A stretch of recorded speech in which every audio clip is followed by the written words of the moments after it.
joining us this evening. For all of you on YouTube, Facebook, we want you to participate in tonight's conversation. So make sure that you're asking comments in the comment section. I'll be sure to relay those to our speakers. Now, we were supposed to be hosting Dr. John Eastman. Dr. Eastman was not feeling well. In fact, messaged me this morning, said he's so sick, he's not even able to do a Zoom call, which you know it's bad then. So what I did is I went out there and asked some of our fellows and our friends to join us on a Zoom call this evening to talk about the Trump presidency, the future of the conservative movement, how things have changed, what the Trump presidency has been able to achieve for the conservative movement, what we weren't able to achieve, and what we need to continue to work on. And I've asked a variety of fellows, a variety of professors and experts in so many different fields to join us this evening and to share their perspective. So I'm so grateful to have our friends with us this evening. Before we start anything at Colorado Christian University, we like to begin with prayer and the Pledge of Allegiance. And so leading us in prayer and the pledge are two students. We're going to hear from Daphne Seafelt and Augusta, who is going to lead us in the prayer and pledge. So I'm going to turn it over to Daphne. Are you unmuted? Hi. All right. Go ahead and lead us in prayer, Daphne. Okay. Heavenly Father, we come before you today at the beginning of this event as we're going to be talking about the future of conservatism in America. We pray that that would be a movement that always puts you at the center, that focuses on you, that we remember how important you have been from the founding of our country up until today.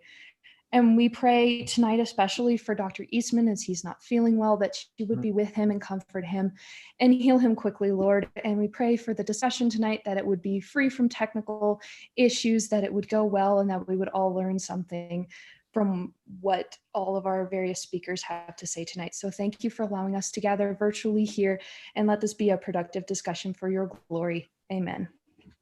Amen. Thank you so much. Now, Augusta, you're going to lead us in the pledge. I have a flag behind me that we can pledge allegiance to. Augusta, are you unmuted? Can you lead us in the pledge? Yeah. I pledge allegiance to the flag of the United States of America and to the republic for which it stands, one nation, under God, indivisible, with liberty and justice for all. Thank you so much. We have just outstanding students. When we get to Chuck King later, I want him to brag a little bit about some of the recent student successes in our debate program. But Augusta and Daphne, thank you so much for joining us this evening and for giving us some of your time to lead us in prayer and the Pledge of Allegiance. CCU has over 8,000 students in our online program, in our program, in our residential students. And these, we often have a saying at the Centennial Institute, treat our students well, because one day we're going to be voting for them. These are the next generation of our country's leaders, and we're so grateful.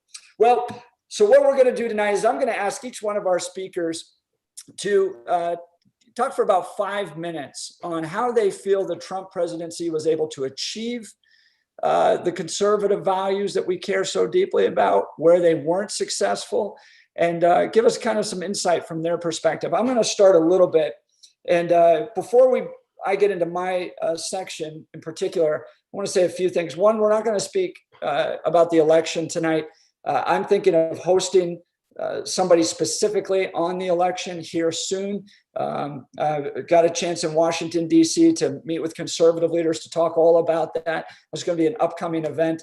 But we've got a lot to work on with regards to our elections and making sure that they're fair, honest, and truthful. But we're not going to get into that too much. It's also important for you to understand that Colorado Christian University is a 501c3 organization. We're not in the business of electing anybody. So tonight's discussion is not about supporting one party or another. It's not about supporting one candidate or another. We're talking about issues, the issues we care so deeply about. The issues of the sanctity of life, religious freedom, free markets, the original intent of the Constitution, Western civilization, and what we love about our country. And we're going to talk about it from that perspective. So know that this is going to be about issues. It's not about candidates or parties. So from my perspective, I think the Trump presidency was a wonderful success when it comes to the conservative issues that we care deeply about. I think he was one of the most successful presidents we've ever had. I think he achieved a remarkable amount in 4 years. And I just want to kind of go through that. First of all, if you know me, you know my biggest issue is the sanctity of life. I think President Trump was the most successful pro-life president we've ever had. First president ever to attend the March for Life, making sure that we're not spending money on abortions internationally, defunding Planned Parenthood in many ways. I think it was close to $60 million. The appointment of judges that one day could maybe possibly overturn Roe v. Wade. Getting back to the limited government, the original intent of the Constitution, what he's done on the judiciary has been huge and successful. Deregulating our government and our businesses, freeing up businesses to be able to achieve what they set out to do without tremendous overbearing government regulations. On religious freedom, I think it was a tremendous success. I think we can rest easy. For those of us that care deeply about religious freedom, we can rest easy with what he's achieved in our court system. We're going to, regardless of how the election turns out, we could have problems with the executive branch on some of the religious freedom issues. But I thought the people that he put into place, people like Roger Severino, helped achieve great things to protect religious freedom for this country. I think they rebuilt the military, put important funding into the military. I think he achieved tremendous success with Middle East peace and a lot of different peace options that I think a lot of people didn't think were possible. And the strengthening of Israel in the Middle East was huge. Moving the embassy and putting it in Jerusalem was big. I think he lowered taxes for most people in this country. That was a big win. Trade deals that put us on equal footing with other countries that didn't allow countries to take advantage of us was fantastic. And on immigration, I think they built the wall.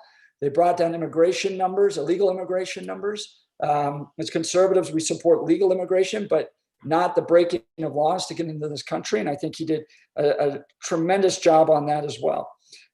So one of the biggest things that I think he was able to achieve that I really appreciate about this president is I think he taught us how to fight. If you know my background, you know I worked for Republicans in the past. I worked for Mitt Romney. Funny story. I spoke at a Bikers for Trump rally earlier this year, and that was brought up, and the crowd wasn't too happy to hear that. But I enjoyed working for Governor Romney. I appreciated him, but I think he wasn't able to build a coalition to be successful. And more importantly, he wasn't able to take on the deep state. He wasn't able to take on the media the way that President Trump has. And that's something that I think conservatives for a generation are going to be changed as a result of. I think he taught us in many ways how to fight for those issues. Two things where I think we still need to work on and where I don't think the Trump presidency was able to be successful. First, on the budget. I don't think that was a priority. I think we were way outspending even previous Democratic presidents, and it didn't seem to be a major priority to reduce our deficit and to make sure that our government is under control. Now, there's a lot of extenuating circumstances. Paul Prentice is probably going to talk about those here in a second, but we were in a pandemic. We had a government that was shutting down businesses, and funding needed to be provided, but I think we missed the bar on that one. I also happen to be a bit more of a foreign policy hawk than the president is, which is a unique shakeup we're going to see among Republicans and Democrats now. I personally feel like we're a bit in like the mid-90s, where there isn't major conflicts around, but I've always have a belief that if we're not engaging in foreign policy, we could reap the consequences here. And I lived through 9/11. I remember that. And I don't want to see that happen again. So I tend to be a bit more hawkish than the president is. But overall, I think this was a very successful 4 years for the conservative movement. I think there's a lot to be proud of. And there's still a lot of work that we need to do. We still need to get back the power of our government back to the legislature and away from the executive branch, away from the judicial branch. I think the president started us on that. And if we see a President Biden, we're going to continue to see problems with the growth of government there. But overall, I think it was a very successful 4 years for the conservative movement.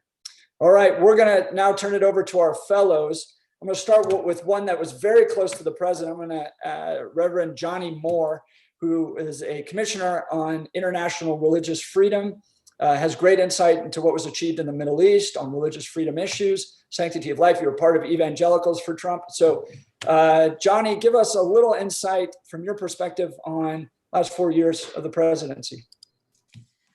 Well, I'll just list a few sort of meta trends. I mean, I think you've done a good job of defining a lot of the specific policies, but I'll just add to one policy before I get to the meta trends, and that is on international religious freedom. Oh, I think I accidentally muted Johnny. Sorry, yeah, I've now unmuted myself. On international religious freedom, I mean, it absolutely is the case that this administration by a mile exceeded any previous administration on the prioritization of international religious freedom. And there just is no comparison. It was involved in every aspect of American foreign policy, even the Abraham Accords. In the first paragraph, the last sentence of the first paragraph enshrines religious freedom. The changes we're seeing in the Sudan, all about religious freedom. Religious freedom has been a driving force of American foreign policy. And humanitarian assistance. I mean, hundreds of millions of dollars of aid, have gone in that direction. The president was the first president to ever host an event at the United Nations on religious freedom. He signed an executive order requiring every State Department employee to be trained on religious freedom, which Congress had attempted to do in the past. He's the first president to ever fill the National Security Council position dedicated to religious freedom. The position has been open for 20 years since it was created by Congress. I mean, the list goes just on and on and on, and whatever the ultimate outcome is in the present situation, which we're not talking about tonight, the fact of the matter is, in every policy area, if President Trump only had 4 years, he basically accomplished in 4 years what most presidents dream of doing in 8 years by his disposition and his work ethic way of doing it, his unconventional approach.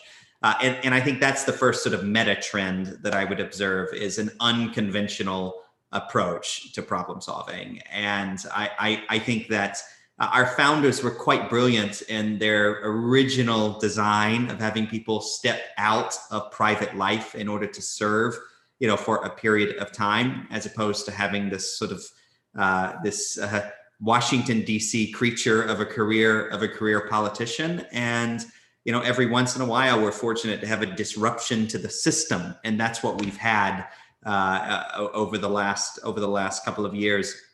While the system isn't very happy about it, Americans at their heart should be. Which leads to my second observation, which is he's led conservatism out of being a movement for the elites, and has really made it a national movement and a much more diverse movement.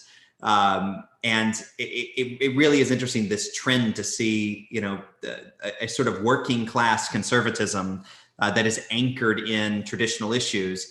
And it's interesting that the president, one of the more unusual things about this presidential election is that, if you watched many of the Democratic primary debates, you often had Democratic candidates talking about things that this administration has achieved or attempted to achieve. Because one of the really products of this unconventional approach is that we have a conservative movement that has embraced traditional democratic policies, but has taken a conservative approach to those policies. So if we're going to reform the criminal justice system, we're going to make sure that faith-based organizations are involved in it. If we're going to take seriously paid family leave, we're going to make sure that it is a conservative approach to paid family leave that isn't going to create another, type of entitlement program. So I think, the sort of grassroots, middle of the country, it is a new, much more diverse conservatism. Which my next observation is what I know the most about the evangelical community. I mean, before the 2016 election, there were all these news stories about this being the first election in American history where evangelicals were irrelevant. I mean, this was the narrative. And you had the largest evangelical turnout of any election in 2016. And last week, or 10 days ago, or whatever it was, you had an evangelical turnout that superseded that. Approximately 40 million evangelicals, 7.5 million or more than in 2016. Over a quarter of the electorate, all evangelicals, and a much larger coalition of sort of ecumenism among evangelicals, where the Baptists and the Pentecostals and Charismatics, many of which had never met each other, have coalesced into a sort of new moral majority that is really going to be a potent force going forward. Jeff mentioned a few of my others. The sort of toughening up of conservatism. Also with the religion is sort of in the heart of the conversation again. You see in the 2016 election, Secretary Clinton basically had no religious outreach whatsoever. I mean, she neglected it entirely. Up until having a gospel choir at the Democratic convention, she did nothing. Joe Biden had spent tens of millions of dollars trying to reach religious voters. He campaigned on religion. And so for religion, generally speaking, it's okay to talk about religion and politics again, which I think is a very positive development. And there happen to be more conservative religious people in America than others. And so, it seems like there are debates that were off the table for a period of modern political history, which would have been totally absurd to early American and most of American political history, that are now part of the conversation again. And then finally, you've seen a sort of a new phenomenon when it comes to the pro-life movement, where it is a bipartisan movement, except for you have one party in the country that's sort of ignoring it entirely, and the other party embracing it entirely. And there was a sort of subtle thing that happened in the last couple of months, where you even had the president's daughter making a very public statement about her, now having the conviction, a personal conviction, about pro-life issues. When the Democratic National Convention leading up to it, you had a whole slew of pro-life Democrats writing a letter, very, very, very influential people, asking for any sense of moderation whatsoever in the party platform. And there wasn't even a conversation to be had. There wasn't even a meeting set, not a phone call, nothing.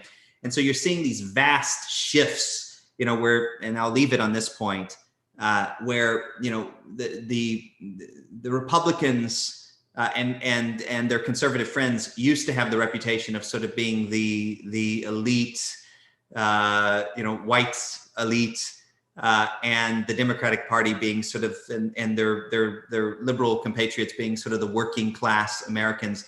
We've actually seen a shift where virtually everyone on the left is a Harvard educated Ivy League elite, and the right is now sort of working class, and a diversification where because of things like socialism suddenly in vogue again, as if it didn't kill tens of millions of people, causing 30% of Latinos to vote conservative. These are major trends that will, while Trump might have brought them in, I'm entirely convinced they will persist long after the Trump presidency. Great, thank you, Johnny. Very insightful. I'm going to turn it over to Mike Norton, former federal prosecutor here in Colorado. And Mike, how do you feel the Trump presidency did with the Supreme Court and judges and all that? Well, I'm going to first of all say thank you to Reverend Moore. That was a very, very good and uplifting series of comments, and I fully agree with him and join with him.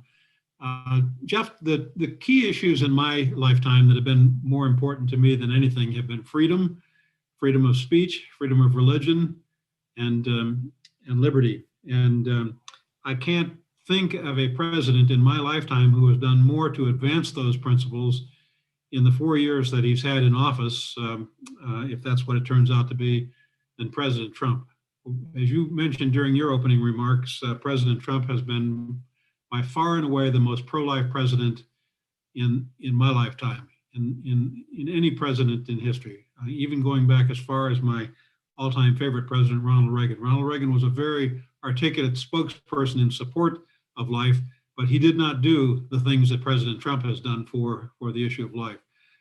Secondly, President Trump has been astonishingly outspoken for the issue of religious liberty, as Johnny spoke about. And in that regard, the most important thing that he could have done, in this case with the help of Mitch McConnell, Majority Leader of the United States Senate, was getting through pro-life judges on the district court bench, on the courts of appeal, and then most importantly on the United States Supreme Court. We've talked over the last few months about several of the nominees that President Trump has placed into the mix. We talked about Neil Gorsuch a while ago. I was a very strong supporter of Neil Gorsuch's. I've been disappointed by his decision on the Title VII issue, but I still think he's going to be an outstanding judge from an originalist and a textualist perspective. Originalism stands for the concept that the courts should interpret the Constitution as it was written and as it was understood by the people at the time that it was written. Textualism is a similar concept relating to statutes. It's that the statutes ought to be applied as they were understood and written. I don't think Justice Gorsuch did that in the Title VII case, but I'm hopeful that he will continue on that originalism, textualism strain in the months and years to come, and he'll be there for a long time. Similarly, Justice Kavanaugh. I was a bit uneasy with Justice Kavanaugh when his name was mentioned first, and then he was up for a nomination. And of course, like many Americans, I was outraged at the way he was treated. But I think he's proven to be a stronger person on the bench than I anticipated that he would be. And I think he may be even a greater influence over the years to come on the United States Supreme Court bench than Justice Gorsuch is likely to be. And then third and most importantly in that mix is the new justice on the bench, Amy Coney Barrett. No one can disagree with the idea that her philosophy, her background, her experience, her worldview is polar opposite from that of Ruth Bader Ginsburg. And while there was a great concern by some over her being nominated as close to the election as she was, I am just so thrilled and so excited and so happy that President Trump was able to get that nomination to the Hill, and that Leader McConnell was able to shepherd it through the United States Senate in the confirmation process. All told, President Trump has appointed 3 justices to the United States Supreme Court, 3 of 9. We should have a clear conservative majority, whether you count on Chief Justice Roberts or not in that majority. We'll have at least a 5-4, possibly 6-3 with Roberts' majority in the Supreme Court. He has appointed more than 50 Court of Appeals judges, more than 160 district court judges. In fact, of the 800 or roughly a little less than 800 judges on the federal bench, President Trump has appointed 1/4 of those judges. That's an exciting number to consider. And indeed, I just heard on the news a few days ago that just in the last few days since the election, President Trump has not stopped working. He's sent 30 more nominations to the United States Senate for federal judges. And I am hopefully confident, hopefully optimistic that Leader McConnell will move those, along with Judiciary Committee Chairman Lindsey Graham, will move those nominees forward before January 4, and there's a change of potential power, at least, in the United States Senate. Of course, a lot of that depends on what happens in Georgia, those 2 races in Georgia. And I know we're not talking about the upcoming election so much, or the past election so much, but a lot of that depends on what happens in Georgia as well. But that's just astonishing how President Trump has been able to remake the federal judiciary over the 4 years. And I couldn't have said it any better than Reverend Moore said it, that even Republican conservative presidents just would not be able to comprehend the successes that President Trump has achieved in 4 years, in an 8-year span of time, much less 4 years. So if President Trump does not make it back for 4 more years, What he has done in those 4 years with the federal judiciary is remarkable. Now, I want to make one other sort of general observation, because I know we're talking about the future of conservatism and in this country and perhaps around the world as well. And as I was thinking about this after you sent out your sort of an email today, asking for help, an emergency group to step forward, what would be the factors that would be of interest in determining whether or not conservatism actually does have a future? And I think, first of all, a lot of bright people like you guys on this screen are a very important factor and element in that process. But to me, the single most important element in determining whether or not conservatism has a future is what kind of a country do we have? Are we going to have a country in where we have freedom of speech, freedom of religion, freedom of conscience, freedom to make the kind of choices that we have been able to make over the last few years? God has remarkably blessed this nation. I was thinking back to a book I read actually by Ari McTaxis on entitled "If You Can Keep It." I'm sure many of you have read that book, but it's related to a story that is told about Benjamin Franklin after he was leaving the Continental Congress Convention in September of 1787. A lady accosted him on the street and said, "Mr. Franklin, what kind of government have you given us? A republic or a monarch?" And Franklin shot back at her, "A republic, madam, if you can keep it." And that to me is the question. I am not so sure we're going to be able to keep this republic. If God can bless this nation as he has, I'm not sure he's going to be willing to bless this nation in the future if we return to abortion on demand, legalized gambling, legalized crime. Some communities are thinking of exempting misdemeanors from as crimes if the theft of product was necessary for the survival of the human being. The slaughter of millions and millions of children by abortion in this nation, calling pornography and obscenity free speech, legalizing dangerous drugs, and condoning same-sex marriage. I am not sure God is going to continue to bless this country if that is the direction this country is going to go in. And so I don't think if we go in that direction, there will be as much of a future for conservatism as I'm praying that there will be. Right. Mike, thank you so much for that insight. We really appreciate it. I'm going to turn it over now to Professor Douglas Groteis, who is a professor in philosophy at Denver Seminary, one of our fellows, and who has recently written a piece on critical race theory and the impact that's having on our country. You can check that out on our website. But Professor Groteis, a man of strong opinions and beliefs, how is the conservative movement doing under President Trump? Well, thanks for having me. I really appreciate it. And I appreciate the comments thus far. What I like to do very quickly is talk about what do we mean by conservative in terms of political philosophy, and then talk a bit about the Trump presidency in light of the conservative movement. When we say conservative, I think what we mean is that we want to conserve the truth about human nature as limited, that human beings cannot do absolutely anything. This is what Thomas Sowell calls the constrained vision of humanity.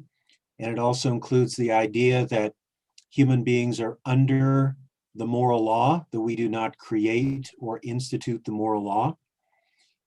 In terms of thinkers, besides someone like Thomas Sowell, who's a contemporary economist, we have people certainly like Edmund Burke to draw from, or Russell Kirk and others. And I'm a philosophy professor, so I always encourage people to read the greats on these issues. But that's the first idea, that human nature is limited. We don't try to find a utopia through human effort, through the state.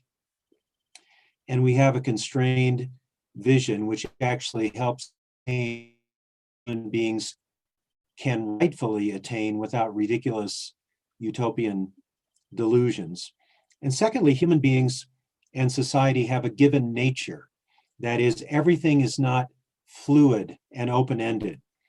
That the world is made up of persons, who have dignity by virtue of being made in God's image.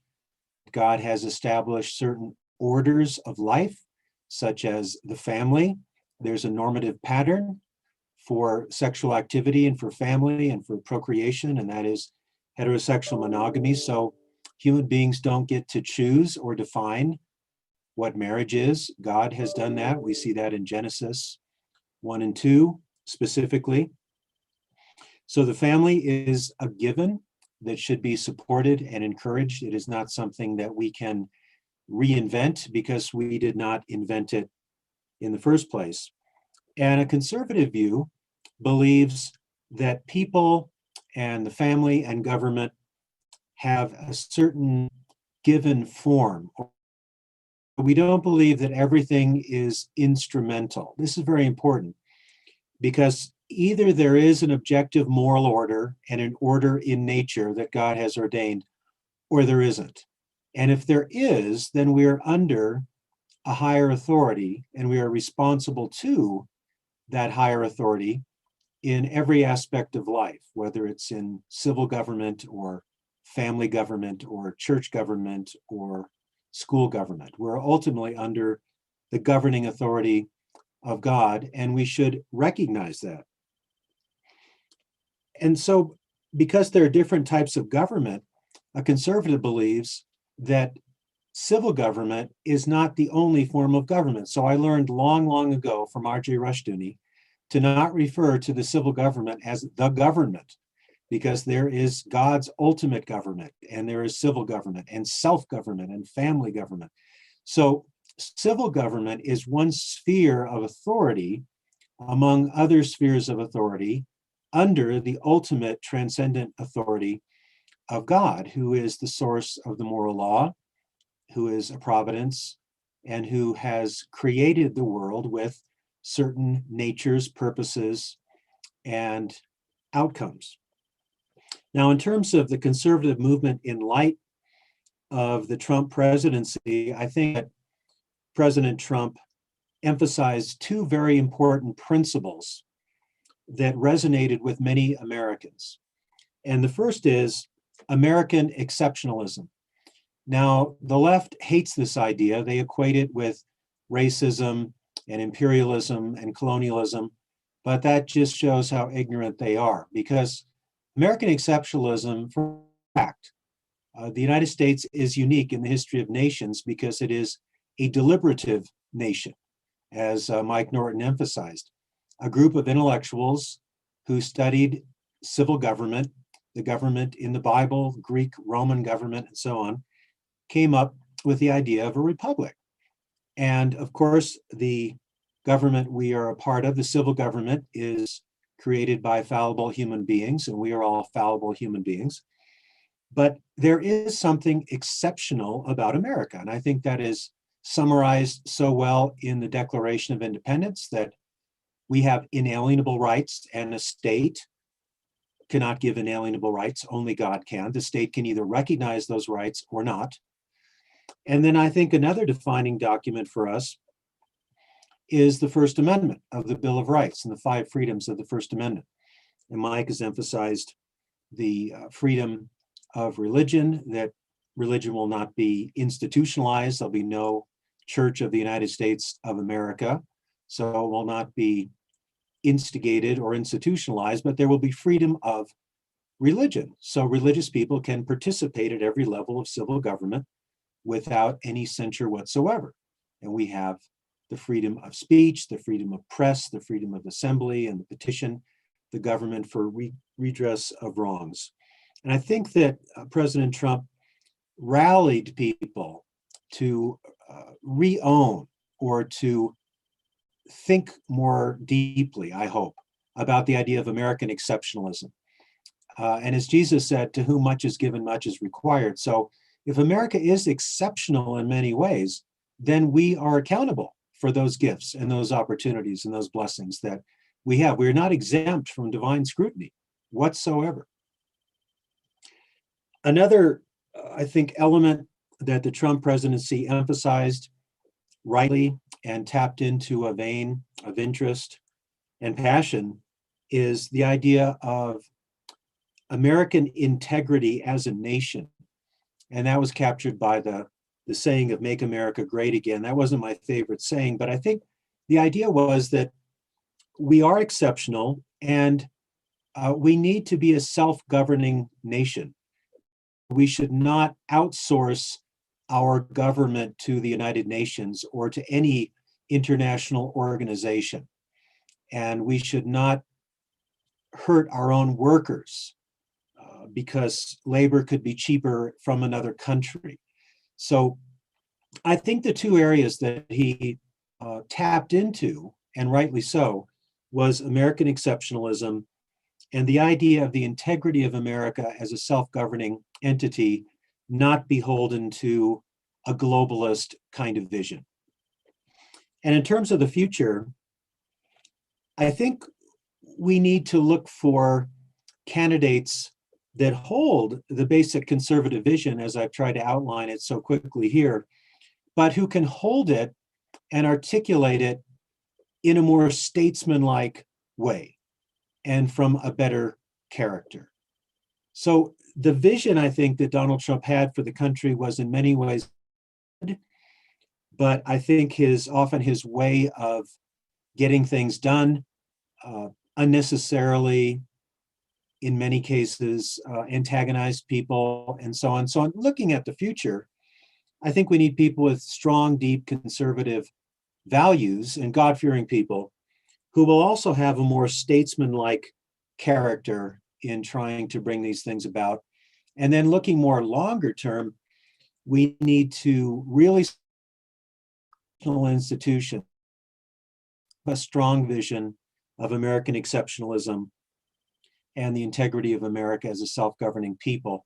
I think of places like Hillsdale College, and then also Colorado Christian University. I am so encouraged to see the great changes for the better that have happened there in the last 15 years. Great. Professor Groteis, insightful as always. Thank you so very much. We're grateful for your wisdom that you bring to the Centennial Institute. I'm going to turn it over now to Dr. Chuck King, who's a professor at Colorado Christian University in business law and ethics, Dean Emeritus, great leader that we have in our School of Business at CCU. So Dr. King, your thoughts? Well, first of all, you mentioned earlier you're going to give me a chance to brag about the Moot Court team. And I do want to do that. One of the things I'm very proud of at CCU is we have amazing students. I agree with Doug Groteis. I've been around for 22 years at CCU, and to see the progress we've made is amazing. And one of the things that's happened is the quality of students we have is amazing. We participate in the American Moot Court Association, which is a competition in which undergraduate students argue Supreme Court cases as though they were arguing in front of the Supreme Court. And we've had a strong team for the past 5 years. We just, one of our teams, Courtney Rainier and Jansen Request, who are actually Mr. and Mrs. Request, just won the Northeast Regional. This is their third year of qualifying for nationals, and they were national runner-up champions 2 years ago, and I think they have a great shot of being national champion this year. So I just want to put that plug in for our CCU students. They're pretty amazing. With regard to the subjects we're talking about, I'm probably the least qualified person on the panel. I see Paul Prentice is here, and he can talk circles around me in terms of economics.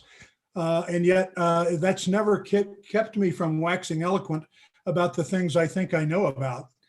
And I'm actually of three minds with regard to the state of conservatism in America. The first is that perhaps the most important reason to vote for a president, at least this is what I tell my students, is the selection of Title III judges. And as Mike Norton so eloquently told us, we've made huge progress in that area, particularly in the area of the Supreme Court. So I think that was a huge step in the right direction toward conservatism. I also agree with the commentary on religious freedom and the other First Amendment rights that are key issues that have heavily been advanced by President Trump, and I too am excited that religion is now a fair part of the conversation when you talk about politics. So I think that's a good thing. I have to say, from an economic perspective, and among the courses I teach are economics, I have a deep concern for the direction we've taken, and actually the direction we've taken for the past number of years since Reagan. I mean, you go through Buchanan, Reagan on down the line, for the reasons that Doug talked about. The nature of man being limited, and therefore his institutions, in my view, ought to be limited. And that's the key reason for free markets. And I think we've moved strongly away from the mark of free markets.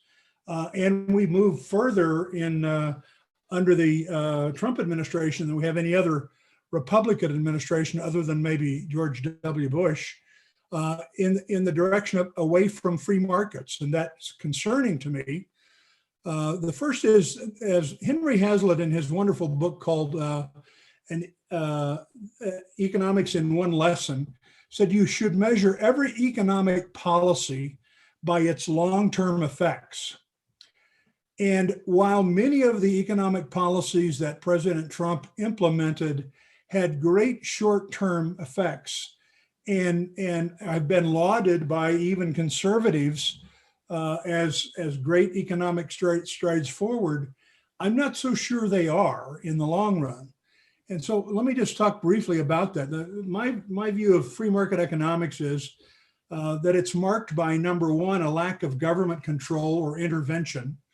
The American exceptionalism that Doug talked about, in large part, from an economic perspective, comes from the fact that in America, if entrepreneurs are free to keep the benefits of their entrepreneurship, they're going to continue to invent things. If you don't get to keep any of the benefits of your entrepreneurship, you become much less creative. So the American creative spirit is largely enhanced by free markets. Secondly, the lack of redistribution, which is tied closely to the idea of personal responsibility. Bastiat, of course, thought that we ought to only levy taxes necessary to protect our property, person, which means basically for police, fire, and military. And he would have had us do none of the, what he would call socialistic ideas of redistributing income to take care of people who are in need. Now, I mean, I think even the strongest conservative would say there's a need to take care of those who can't take care of themselves. But how far we go down that line is a deep concern. And then perhaps the biggest thing that President Trump gave me pause on is the issue of free exchange. Free markets require free exchange. And when you impose tariffs, that interferes with free exchange. And we, on the short-term basis, I couldn't agree more with his goals because China was being fair and has been unfair in their the way they trade with us. And his remedy for that was to impose tariffs and use tariffs as a threat. I think that had some good short-term consequences. I think we may pay the price for that long-term. For one thing, the people who ultimately pay tariffs are the consumer. So anytime you impose tariffs, we're just driving up the price of goods. And I think it's going to affect our exchange rates and all kinds of things in the future. And then finally, the personal responsibility aspect of free markets. The idea, as a matter of fact, one person has said that the real definition of debt is the inability to delay gratification. And that's exactly what we have done individually and nationally. I was just looking just before I came online at the national debt clock. About 45 minutes ago, we were up to $27,258 billion, going up at the rate of $100,000 every 2 seconds. In 9/30 of 2016, we were at 19 trillion. So President Trump, under his administration, or I shouldn't say he added it, but under the Trump administration, we've added almost $8 trillion to the national debt, which is about the same as Obama did. Now, you can say, we had COVID, we had all those issues, but the bottom line is that's going to come home to roost on us at some point in time. So I think that's one thing that I agree with you, Jeff. We haven't done a very good job. Every president talks about balancing the budget. It's a good thing to talk about, but it's a difficult thing to sell when the time comes. And the biggest concern I have is that I think we're making free markets more and more difficult to sell because people have higher expectations of what they are allowed to expect from the government. And as a result of that, they're not willing to delay gratification. And so trying to get elected on a true free market policy that says, oh, by the way, I'm going to lower taxes and lower expenditures, which means we're going to have to do without a bunch of things and cut a bunch of programs. That's a really difficult sell, even to Republicans. So in the words of Pat Buchanan, I always try to select the president based upon the right, most electable person. And that was kind of my idea with Trump. As a matter of fact, I think that concept came home to roost as well. When I last looked at the election returns, I saw at least 3 states where if the Republicans had picked up the libertarian vote, we would have carried that state. And that's a real problem. People don't understand the connections related to that. So how do I feel in the long term? I think we've taken a step in the wrong direction in terms of free markets. And I'm going to let Paul Prentice explain how to solve that problem. And with that, we'll turn it over to Centennial Institute fellow Paul Prentice. Okay, well, thank you all. It's a pleasure to be here, and I've just enjoyed the discussion so far. I'll start off with one minor disagreement with a sentence Jeff put out at the very beginning, which was that Trump, I believe if I quote it correctly, Trump was the most pro-life president in history, but you should better say Trump is. There you go. Touche, okay, my friend. It ain't over till it's over. Let me just harken back to my understanding of conservatism, originally from the Reagan transition, where I went through the transition as a Keynesian economist to a full-blown supply-side conservative. And the parallels are striking, not just in the policies, but in the effectiveness of the policies, the effectiveness of tax cuts, the effectiveness of deregulation.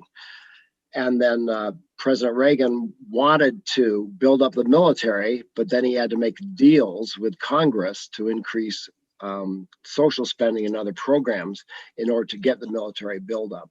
And that led to a system whereby for every new dollar that was brought in because of the Laffer curve effects of the tax cuts, they ended up spending about $1.20. So that's also parallel, isn't it? If you look at what people have identified as one of President Trump's main failures, and in my opinion, and many others, on economic policy is a failure to control the budget. And we will certainly pay for that later. We should probably at some point have a full-scale investigation into the response to the COVID, the fiscal policy response, because you can't shut down production in an economy, print money to make up for it and think it's going to work. So that is going to bite us. And as Chuck pointed out, the debt's going to bite us eventually. So that was traditional conservatism along the Reagan lines with respect to the tax cuts and the deregulation. But I want to go a little bit outside my economics expertise and just bring up an idea that we are stuck with our labels, conservatism versus liberalism, for example, or Republican versus Democrat. But I think President Trump represented such a seismic change in the political landscape of America. And it's not that he created it, he rose to the top of it to lead it. And it's simply the MAGA agenda. It's the America First agenda. It's the American nationalist. And it's been touched on, the idea of American exceptionalism and so forth. But moving forward, he expanded the conservative base to include what had been Reagan Democrats, which had fled the Republican Party after it turned back to its usual ways after President Reagan. And he expanded it to include Trump Democrats, you might say, and literally doubled the minority vote for Republicans. And they will not stay with us if the Republican Party goes back to its default position of the elitist leaders of the establishment Republican Party. We will lose those.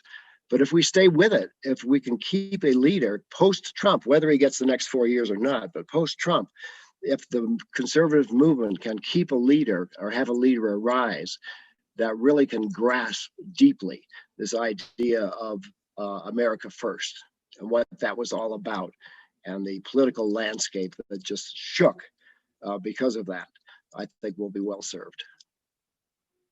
Right. Thank you, Paul. I really appreciate it. The economics is going to be an ongoing conversation, and possibly something we should devote our an entire distinguished lecture series to at some point. So thank you to you and Dr. King for both your perspectives on that. I'm going to turn it over to Antoinette. She works with us and at the Centennial Institute. Antoinette, your perspective on the last 4 years and the future of the conservative movement moving forward. Thanks. I thought, as the woman on the panel, I might focus a little bit of my attention on women in America today. We've seen a lot and heard a lot about the decline of our trust in our pollsters. You know, they love to put us into categories: men, women, black, white, gay, straight, secular, religious. When you're talking about 51% of the population, those categories kind of splinter a little bit, and it's hard sometimes to really get our arms around what's happening with women across the country. For sure, in 2016, the pollsters really misread the electorate, particularly, as Paul was saying, with those old Reagan Democrats who broke for Trump because they saw somebody who would fight for them, bring jobs back to the United States, and hopefully make their lives better for themselves and for their children. This year, the demographic that the pollsters kept telling us they were struggling with was something they called the shy Trump voter. It's interesting, when the dust settled, it turned out this year that shy Trump voter that they couldn't quite get their finger on turned out to be white, educated, suburban women. I have to admit, I was really surprised by that. We've heard a lot about how women have broken from the conservative movement. We've lost some of them over the life issue and some of them over the conflict with public school education and so forth. But I actually think maybe it's some other types of things. I read a quote, let me look at my notes. Political correctness has left a cadre of white college graduates unwilling to reveal their voting intentions to pollsters. It's a very strange state of affairs for us.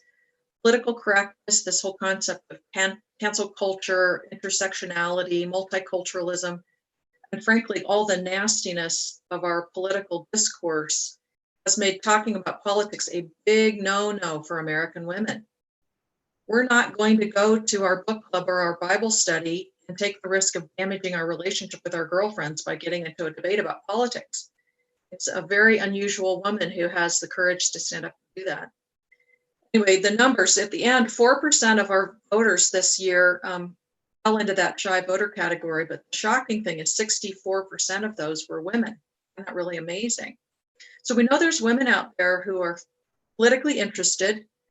They could be interested in every issue we've talked about tonight: religious liberty, freedom, the true nature of conservatism, and so forth. But we have to figure out some way to engage with them. There are so many great conservative groups in this country now, and one of the things that's surfaced through a lot of the research that I've read is women were and have been really shocked by some of what we're seeing today. You know, the pink hats and all the vile language that we saw from the Women's March that happened in the post-election shrieking 4 years ago. Many sort of regular working class American women were really shocked by that. And I also am going to be curious as we see data to see how much the real shift to the left by the Democrats maybe has abandoned some of the core of their women. We'll have to see. We know for sure, though, that it's really the core issues that drive the women's votes. They like it when their taxes go down and their take-home pay goes up. That's something that happened in the last 4 years. They love it when jobs come back to America and that we manage the number of immigrant workers coming to this country so they, their husbands, and their children have a greater shot at the opportunity ladder. And for sure, we all want our neighborhoods to be safe. We want our schools to be great. We want a bright future for our children. So I suppose from the perspective of regular people, just good working class Americans, the first 3 years of the Trump administration were very, very successful. And for most women I know, the question now is, how do we hold on to that? One last thought I wanted to share is, it was interesting to watch the shift from the first 3 years to this final year. There's just been a tsunami of things that slammed up against the president that really probably impacted people who vote from a feeling perspective more than a thinking perspective really hard.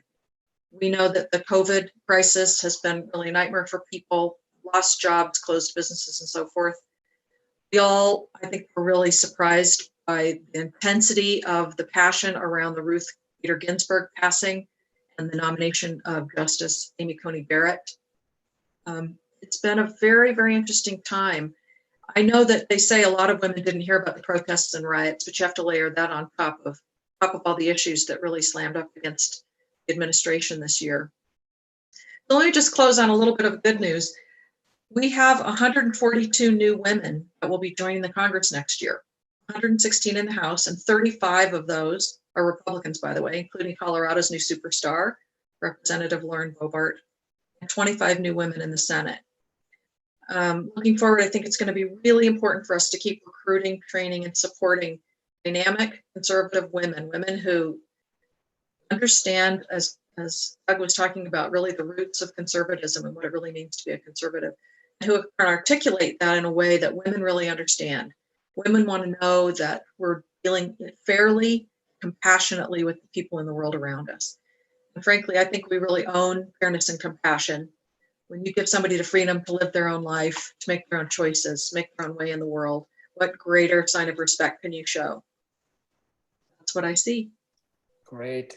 Antoinette, I really appreciate your insight. I was with Carrie Ann Lucas from, I believe, the Independent Women's Forum, who's talking about Another champion for women. Yeah, really the importance of fairness and making sure that conservatives are communicating how their message really brings that home. And you were just mentioning that. So thank you. I really appreciate that. I'm going to turn it over now to Frank Francone, one of our fellows at the Centennial Institute, who also is a father of a CCU student. So Mr. Francone, you are the next one up. Thank you so much, Jeff. I want to just follow up a bit on what Dr. King said about the Moot Court competition. I had the privilege of acting as a judge in that competition a couple of weeks ago, and I saw one of the CCU teams that didn't make it to the finals. I practiced law for many years. I did a lot of appellate arguments in front of the Ninth Circuit, the Seventh Circuit, the Second Circuit, the California Courts of Appeal.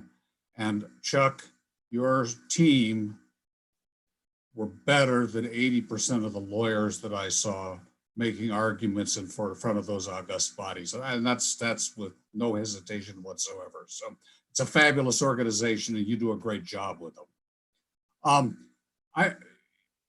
I wanted to look at this from a standpoint of coalition, because Trump shifted, or was the result of a shifting coalition in America.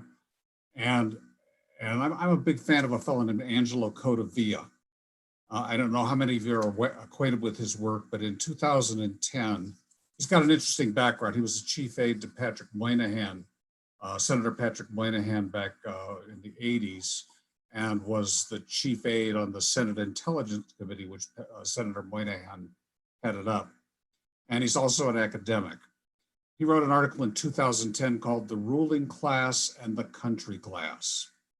And it was one of the most prescient articles I have ever read in defining what was coming and what had happened in America. And basically, he talked about a ruling class that was becoming increasingly disassociated from the rest of the nation, and a country class that was becoming hugely frustrated because they were not represented in the nation. And if you split things down Republican and Democrat lines, he cited statistics that something like 80 to 85% of Democrats were very satisfied with the representation that they had in our government, and that somewhere around 25 to 30% of Republicans were satisfied with the extent of representation that they had in our government. And Donald Trump was the first. Donald Trump was a symptom of the coalition that was changing as a result of this divergence between the people who rule us and the rest of the country. And so the future of conservatism is really tied to how do we continue that movement, and what was it that Donald Trump did that energized the movement. And you know, I'm old enough to remember Ronald Reagan and to remember some of the fine things that he did. And he was a coalition changer too. And Ronald Reagan, just a second, I'm trying to time myself here, and my clock went dead. Ronald Reagan brought a lot of working class Americans into the conservative coalition with the same things that Donald Trump did: a muscular nationalism, an America first. All of this has been mentioned before by people. But he didn't bring minorities into the coalition, which Donald Trump has had some success doing. And Reagan kept business and brought neocons into the coalition. The neocons came in because the Democrats were unable to recognize an existential threat in the then Soviet Union. And Reagan brought them into the coalition. Trump has changed that rather dramatically from Reagan because, of course, he brought Reagan Democrats back into the coalition, but the world has changed since then. And a very large portion of American business has become so globalized that the somewhat mercantilist approach that Trump has taken toward international economics is threatening them. And the result is, for example, that Wall Street donations went 96% to Joe Biden this year. And they normally go majority to the Democrat, but that was way out of proportion to where they would normally be. And Trump has, interestingly, not brought the neocons into even though Trump has done a military buildup that's been quite substantial and reversed the Obama weakening of the United States, the world has changed since the neocons were brought into the Republican coalition. And one of the things that's happened is fracking. America's now energy independent. Another thing that's happened is the Soviet Union is no longer an existential threat to the United States. And Donald Trump has, actually the whole Ukraine impeachment appeared to me to be an enormous policy dispute within the government regarding our position vis-a-vis Russia and vis-a-vis the Ukraine. And basically there was a revolution from within the administrative state against things like withdrawing troops from Syria, things like not taking the same stance in the Ukraine that had been taken before. And so Trump really, I think, reflected the changes that have happened in the world by saying the Middle East is not that important to us anymore. We're energy interdependent. And so a brand new foreign policy can happen. And that started to emerge in the last year of the Trump administration. I think I've been talking on a little bit too long, so I'll be very brief from here on out. I think it's really important. The thing that made Trump so unique and why he was able to grab the country class and form a coalition with the country class is because he was willing to fight about the things that Republicans just talk about. So, for example, how many years have Republicans been campaigning in favor of secure borders? Okay, who's the first Republican president who did anything about secure borders? Donald Trump. For years, Republicans have been campaigning on America is great, and Donald Trump is the first person that actually took that and made it into a reality in his economic and national security policy since Ronald Reagan. And he was not only willing to do that, he was willing to fight for it. And regardless of tone and temperament, and I know what some people have trouble with Donald Trump's temperament, if the Republicans go back to a non-fighter or to somebody who's perceived as not being willing to fight for those values of the country class, that coalition will fall apart and conservatism does not have a future. If we elect and put forward people who are willing to fight for those values, fight for life, fight for nationalism, fight for America first, fight for a strong military, then we will have a coalition, and that coalition will hold the future of America. Thank you very much. Hear, hear. Frank, that was great. You got me ready to fight. I'm going to turn it over to, we've got two left. Kelly Sloan, who's one of our fellows and is a prolific writer with Colorado Politics and has done a lot of analysis on the trends within different political movements. But Kelly, you're up. How's the state of conservatism under President Trump? Well, thank you, Jeff, and thank you, my fellow fellows, as it were.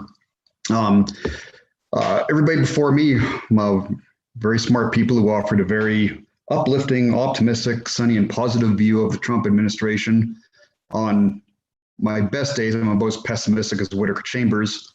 So I hope that I can wager that this group will not be enthusiastic to cancel me for offering a little bit of a more contrarian point of view.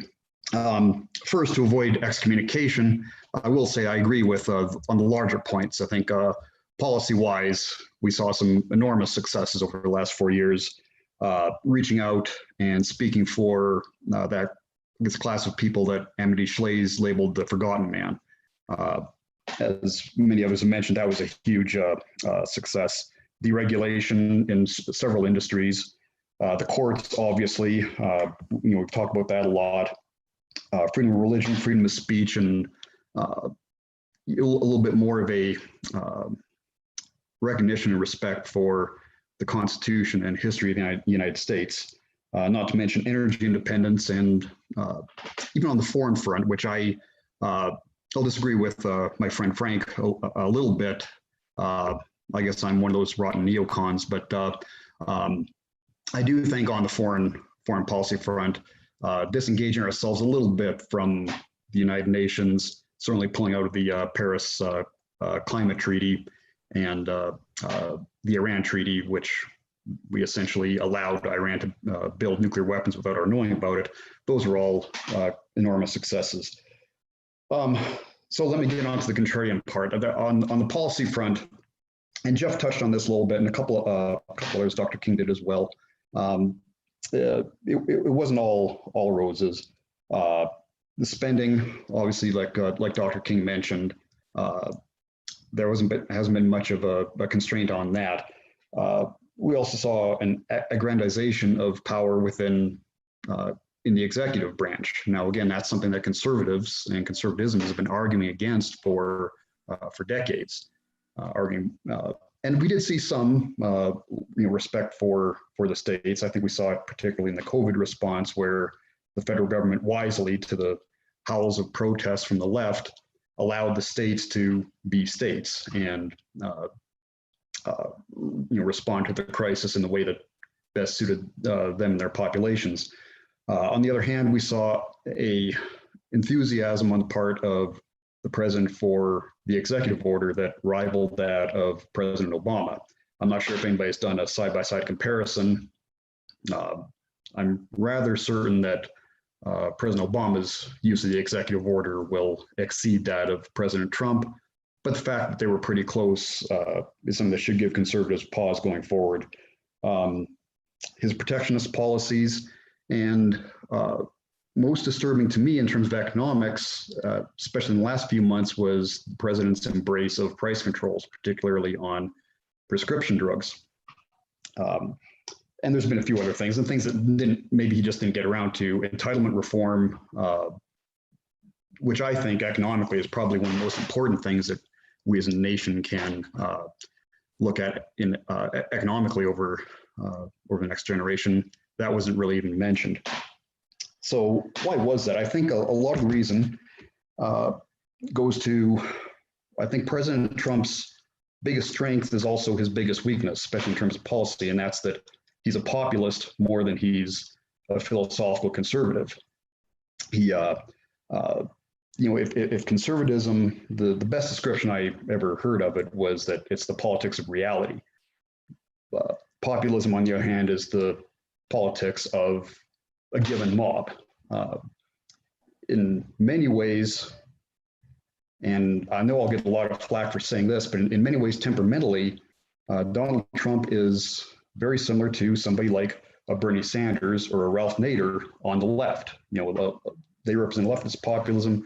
He represents more of a right-wing populism. That has its advantages. You know, it reaches out to certain groups of people that may have otherwise been neglected before. That part's good, but it also leads to, in my opinion, a bit of philosophical rootlessness that I don't think bodes very well for us going forward. And then finally, and this has been touched on a little bit, and I don't think it's something that we could ignore, is President Trump himself as a messenger and his personality, his character. Conservatives have kind of been dancing around that for the last 4 years, and I think that's unfortunate.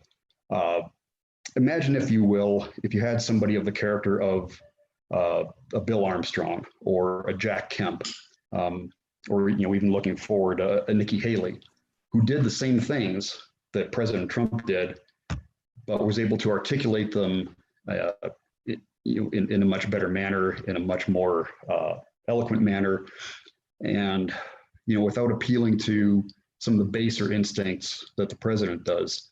I think that would put the conservative movement on much firmer ground than I think it is right now.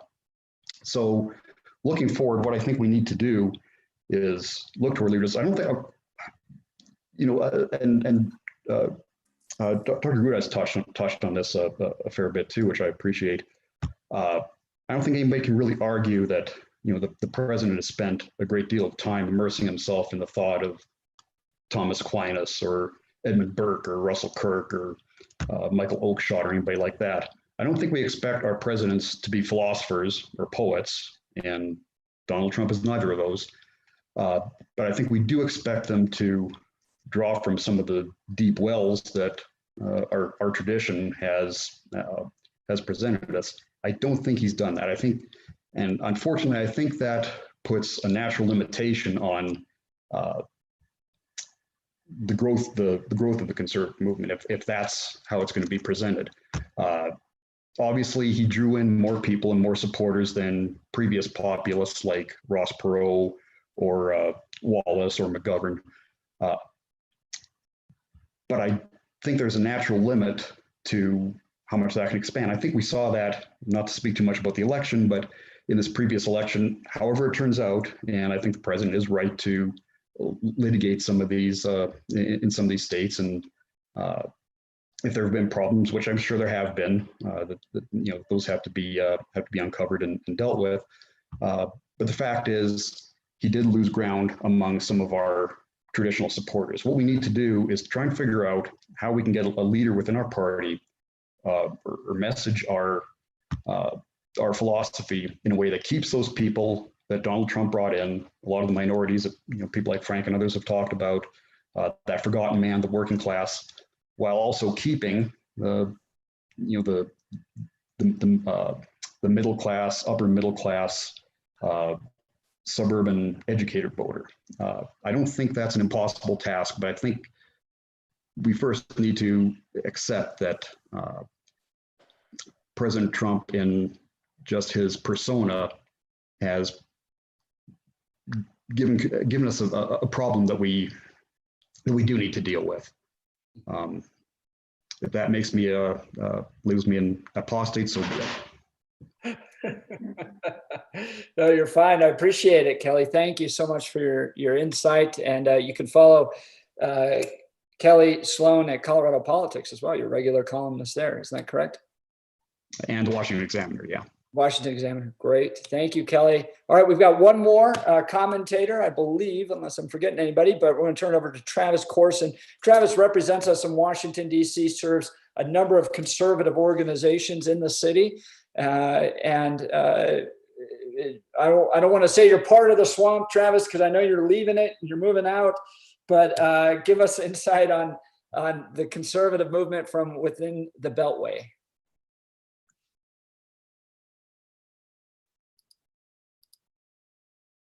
Oh, I think you're muted. Here we go. I may be leaving it, Jeff, but I guess I will always be of it. So you know, they say you can take the boy out of the swamp, but you can't take the swamp out of the boy. So I will, and I will still be active up there. So, but well, it's thank you for having me, Jeff. I wish you didn't have me back clean up, because I don't know what else insightful I can say after such a great lineup of panelists here. But I will try to add some color here, especially I guess as the millennial of the panel. I kind of you know, have a perspective on some of these issues that are closer to some of your students, and you know, have a perspective on the presidency that I think is different than some of the other columnists. There are kind of, you know, three big things that I see, and I'm going to spend a lot of time kind of talking about kind of the forward-looking for conservatism takeaways from the Trump presidency. And the first thing is, just regardless of the final outcome of this election, and whoever occupies the White House come January of next year, we no doubt need to thank Trump for the generational impact he has already had on the courts. You know, what he's been able to do in 4 years with 3 Supreme Court justices, hundreds of district and circuit court judges, has really been able to reshape the judiciary in a way that is going to really bode well for a originalist and a strong view of the Constitution, and actually taking the Constitution at the founders' intent of that. You know, just replacing these activist judges with those types of judges will have a big impact right there, especially as we bulwark against attacks on the Second Amendment, which will likely be coming over the next several years. And again, should it be a Biden presidency, attempts to grow the administrative state and roll back many of the strides and efforts that the Trump administration has made in really reining it in over the last 4 years. One of the big things that I think has really emerged during the Trump presidency years, and something that I think is going to continue moving forward, is this idea of you know, free markets, freedom, capitalism, you know, kind of what has traditionally been thought of the American way, and this really insurgent drive to push socialism and adopt more socialist policies, be that through Bernie Sanders' ascendancy or the Squad or some of these other members.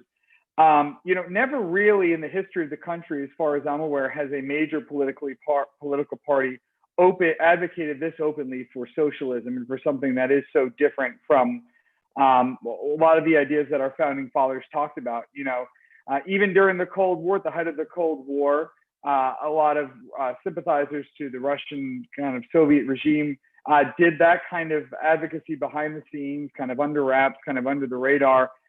Nowhere near the level of openness that we're seeing now today when it comes to advocating for these ideas. You know, to me, it's never been clearer kind of what's at stake here.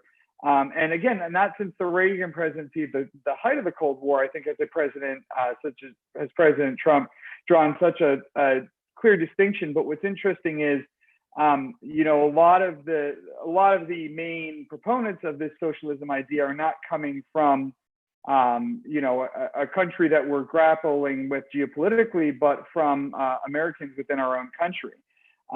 You know, again, bringing that millennial perspective to the conversation, you know, it is, to me, the amount of folks, individuals from my generation that really have embraced the socialism idea is concerning. And I think a lot of that has to do with the fact that they don't have any living memory of the Cold War, of what it was like, of what communism and socialism looks like. But, you know, I hold out hope looking at the work with groups like YAF and Turning Point are doing, again, with the support and in concert with the president and his family and some of his closest advisors, to really change this narrative, because this is a theme that I think is going to continue, is a fight that we're going to continue on for several years moving forward.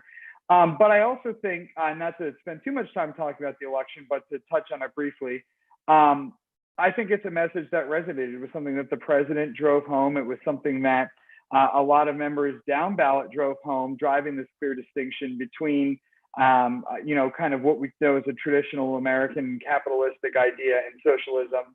And I think one of the reasons why it looks like we're going to hold the Senate, we made gains in the House, and we held state legislatures all across the country that Democrats were expecting to retake. You know, the blue wave was maybe a blue trickle, but it certainly did not materialize the way that they expected it to. And I think, you know, especially if you look at what happened in Florida, you know, with a lot of the Latino and Hispanic populations there, driving this point home is one of the reasons why conservatives, you know, moving forward, I think we'll continue to see success. But it's just a fight that a theme that we're going to see moving forward. One other thing, just to wrap up quickly, something that Johnny talked on in his remarks, and this shift to this working class conservatism away from kind of a more intellectual idea of conservatism. But frankly, I think you're going to see conservatives shift away. When you see these alliances shift, you're going to see this conservative alliance and Republican alliance with business that you've seen, you know, over the last 40, 50 years or so start to shift as more of this corporate wokeness starts taking effect, and as corporations look at themselves no longer as job creators and as individuals that are out there to help grow the economy, but as entities that are out there to drive political ends home above all else. And so I think that is something else that's going to continue driving this shift and this realignment as you see more working class folks kind of look at these some of these outlandish ideas that are being pushed and finding themselves moving closer to a political philosophy that is closer to theirs and away from you know, some of these traditional Democratic and more liberal coalitions that they've been a part of. So you know, I think there were just those are just a couple of the big things and the big themes that the president really spent a lot of time talking about and driving home over the last 4 years. And I think there are themes that the Republicans and conservatives will continue to talk about for years to come, regardless of what happens when this election is all said and done and wrapped up. Right. Thank you, Travis. I appreciate all of our panelists. We've only got a few minutes, so I do want to open it up to questions. I know in our YouTube chat, I think we've had more chats than ever, but I think it's focused on the election. And if you have any questions there, please let me know. But we do appreciate all the engagement that's happening on YouTube today. I think we broke a record, which is awesome. I do have a question for the panelists. I'm going to ask, anyone can jump in on this. I was with Scott Rasmussen over the week. He did a poll, and we all know the problems with polls, but he did do a poll on voters with regards to the future of America as it relates to policy. 36% of voters wanted Donald Trump-like policies for the future of our nation. Only 12% wanted traditional Republican policies, the Mitt Romneys, the Bob Doles, the George W. Bushes. And then 24% wanted traditional Democrats and 24% wanted Bernie Sanders-like policies. So there is a split going. Here's my question to the panel. Only 12% want traditional Republican policies. They like more Donald Trump-like policies. I think that has to do more with the way he engaged the public square as a fighter than previous Republicans have. But it seems like the traditional Republican that we maybe all knew and grew up with, the Mitt Romneys, the Bob Doles, doesn't seem to be very appealing to a big segment of the population anymore. The party has shifted. The notion of conservatism has shifted in a Donald Trump-like direction. How does that portray for the future of the Republican Party and the conservative movement broadly? I'll chime in. I'm not really sure what that poll is showing. If a person is answering the question about Trump policies versus Trump himself, but my earlier point about this is not about Trump. This is about America first. This is about reframing the political landscape as America first versus this globalist, if you could call it fascist, one world government takeover that's occurring. We are in a time now where we have an existential threat, where the Democrats have gone so far left, they're actually flat out socialists and 2 Senate seats away from a full, what I consider Bolshevik type communist takeover of government in America. That may sound pretty radical, but that's the way I see it. I also see that President Trump is the one leader we have that's a street fighter from New York willing to stand up and fight for us. That's my 2 cents. If I could jump in here, Jeff, I would say that Rasmussen kind of has that point right. But this is something that Republicans came to realize a long time ago. I mean, after the 2012 election and Mitt Romney's loss, you had this Growth and Opportunity Report and project that the Republican Party put together to try to talk about how they were going to reapproach policies and politics moving forward. Now, obviously, many of the things that President Trump ended up running on and campaigning on weren't necessarily many of the things that the report talked about or recommended. But, it's safe to say that Trump tapped into something that officials and leaders of neither party really understood or got. But I would say the Republican Party knew for several years that they needed to change their policies up. And President Trump kind of came in and has cracked a new formula for that, something that officials have been grappling with for years, but hadn't quite been able to find what that sweet spot and niche would be. So, I'll just add a point by way of a story. I was watching a very well-known Democratic consultant who's been involved in every significant Democrat moment in the last 50 years, speak in a forum in Europe. And someone asked him a question about Donald Trump. And his response was, he said, the problem with Donald Trump is that he's just determined to fulfill every promise he made, whether or not it's good for the American people. And I thought this is the key differential between the Trump effect on American politics and the status quo of American politics for the last 50 years, where politicians have said whatever they needed to say to get elected and did whatever they wanted to do once they had power, or had enough pretension where they actually believed with all of their hearts that they were smarter, better, they knew a better way. And once they got their power, it was their job to be what our founders probably would have considered as sort of miniature kings.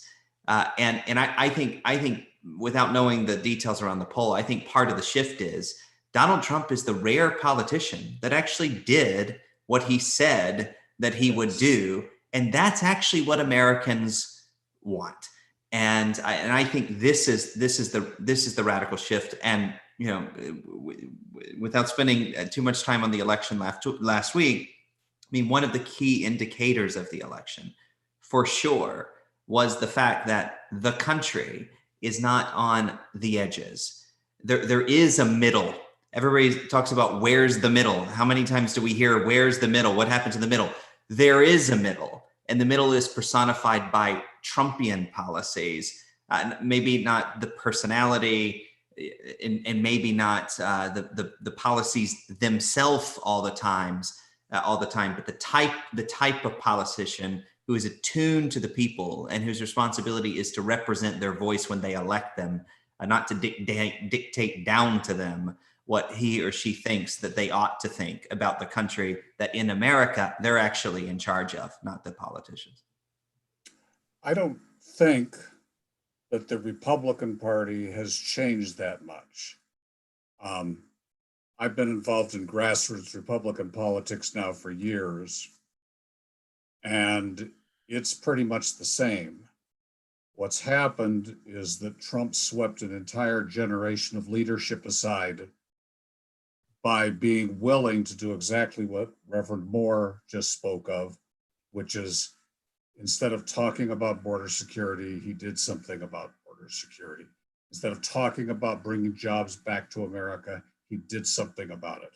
And that's what Republicans have been asking for all along, and their leadership has been failing them in that regard terribly. I just got to mention the pro-life movement. Grassroots Republicans are pro-life. They've been pro-life for 20, 30, 40 years. The leadership of the party will talk about that, but it won't do anything about it. And Donald Trump has swept that group of leadership aside. And now what we need, and Travis, is we need for your generation to produce a new generation of leaders that recognize what Trump has accomplished and perhaps do it in a more acceptable way to conservatives. So Travis, it's all on you. Well, I think this goes to the point I was trying to make earlier that, I don't think we need to go back to, the Mitt Romney, Bob Dole, John Lindsay Republican Party that, liberal Republicans didn't do much for our party and certainly didn't do much for our cause. If we could find a way to take most of what Donald Trump did with some improvements in a better messenger, perhaps a more palatable messenger, I think we can make enormous strides in this country, getting back to what this country is meant to be. There's always going to be, after elections, postmortems on either side. It sounds to me that the conservative worldview is alive and strong in many tens of millions of voters in this country, which is great. I do want to bring up, I know we're running a little late and I could do an entire talk on this next question, but I always get a lot of questions on this, the role of evangelicals within the conservative movement. A vast majority of evangelicals supporting President Trump. And can we talk a little bit about the way conservatism, and I'm going to point to Doug Groteis on this one and Reverend Moore. Can we talk a little bit about the role of conservative public policy within the evangelical worldview and why they were so supportive of the president and Vice President Pence? Well, I think a lot of evangelicals really had kind of a crisis on this. I did. I support a lot of what Donald Trump did. I did not really appreciate him as a person, and I know a lot of my evangelical friends just could not stomach the man, and they place a lot of priority on character and the president as a moral leader. So what I told them, not always effectively, is, well, we have a choice of two people, and it may be the lesser of two evils with respect to the character question, but we're not voting for pastor of the country. We're voting for the president of the country. And I said the same thing with Mitt Romney. So I think while evangelicals have high ideals about the moral status of candidates, I think sometimes they don't realize that the kingdom is not going to come through a politician. So we may have to vote and support someone whose character we do not like, and we're not going to point to that person as the great moral example. We'll point to perhaps family members, pastors, other people, and so on. But in the kind of circles I run in with Christian academics who were not at Colorado Christian University, a lot of the idea was we simply cannot vote for this man. He's not a good man. And that's why I mentioned in my short talk, which I guess wasn't short enough, that we need to have the conservative vision being brought forth in better people, honestly. More articulate, more thoughtful, more statesman-like people. And I think if that happened, you would see even more evangelical support, and a lot of evangelicals that might otherwise voted for him would vote for someone who was less bellicose. And I think if you have a strong backbone, you don't need a megaphone. So I'm all for the idea of having a statesman with a strong character, a strong political philosophy, like a Ronald Reagan, like a Bill Armstrong, like a Jack Kemp, and I'm still smarting over the fact that he never became president. But that is a key issue from now on, is finding candidates that have a strong character and strong convictions. I think that's key for evangelicals. I'll just since I witnessed, I think, from the first meeting, I just add a few points. The first point is I don't think any of this would have happened if it wasn't for Donald Trump's personality. And every once in a while, you need a figure who will sort of turn the tables over in the temple. And I think in 2016, I think you've properly, absolutely articulated sort of where the mentality was. It was definitely a a choice between two candidates.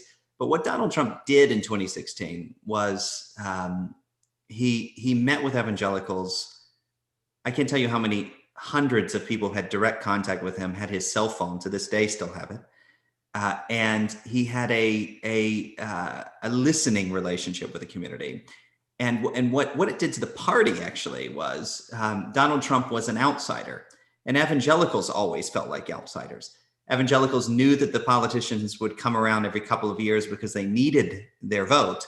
But when they came into power, they sort of, it was on their terms. And I think the exact opposite has been true with Donald Trump. And so I think this sort of like a sort of strange experience in 2016 of a politician no one ever expected, though a few of us did have a relationship with him. I met him. I called Trump Tower in 2011, called Trump Tower and invited him to Liberty University, for the first time. I think those of us who met him, thought differently about him as a person, but that was definitely the case in 2016. But in the last 4 years, I think he so not only met, but exceeded the expectation of evangelicals that it just was, of course the community would vote for him. And there's a lot of talk about, about voting for his policies versus his personality. I think there are plenty of evangelicals that voted for both. And that's not an endorsement of any of his, of his past or his rhetoric or his tweets, but of the part of his personality that, while being inarticulate sometimes, is a fight for justice. Is the way many of us perceive it. Who are sort of on the front row. As I've often said, over the last couple of months.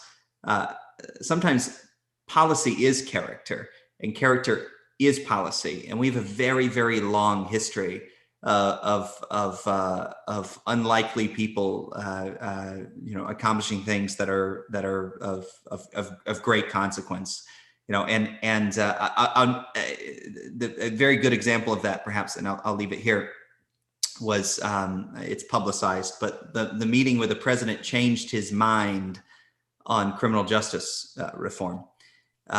And that was largely the influence of the evangelical community.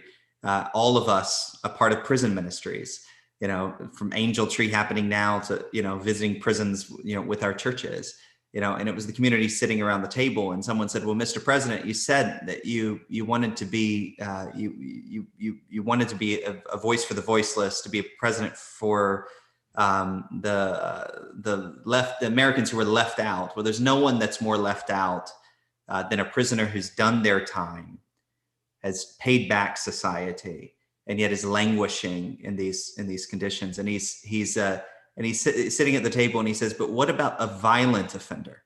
Can a violent offender be redeemed, be transformed? And this person sitting across the table away from him says, yes, sir, Mr. President, I was in prison and he gave his testimony of how his life was transformed. And now he was free and he was changing people.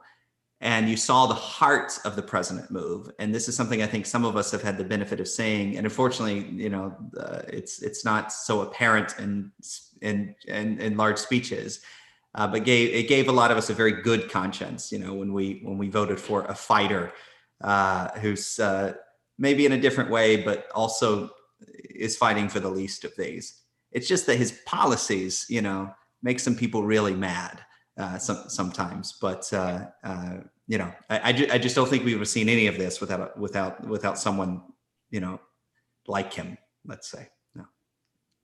Well, friends, we're past time. Thank you, Johnny. Thank you to everybody that was a part of this. Travis, Paul, Dr. King, Mike Norton, Kelly Sloan, Reverend Johnny Moore, Dr. Douglas Groteis, Frank Francone, anybody else that I may have forgotten.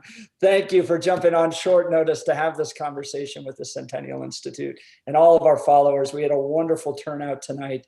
And these are issues we've got to continue to discuss, continue to work on together. What I love about the Centennial Institute is we have friends like these where we can continue to do the work that we've been called to try to make our nation a more holy, a more godly nation. And I'm so very grateful for you all taking the time. For those of you that are watching, check out Colorado Christian University. Go to ccu.edu if you're looking for that degree, you're looking for that opportunity, that next step in your life, that next chapter. We have online school, we have in-person residential school. If you have grandchildren that are looking to go to college, check out CCU. These are the types of conversations that we have. What I heard tonight was that the conservative movement is alive and well. It is shifting, it is adjusting, it is adapting, it is taking on new issues, but it is strong. We had a lot of successes under the previous 4 years. Regardless of how everything turns out, we will have challenges ahead of us. There's still work to do, especially cultural work that we have to do to make our worldview appealing and acceptable to people. And I'm so very grateful for the minds that joined us. Please make sure to follow them online and get a chance to follow them and learn from them a little bit more. A lot of these folks are prolific writers. Professor Douglas Groteis has a number of important books on apologetics that he's written that I encourage you to check out. Johnny Moore is regularly on radio and television. You can follow him on Twitter as well as all the other people that joined us. Make sure you connect with them. But thank you. Have a wonderful evening.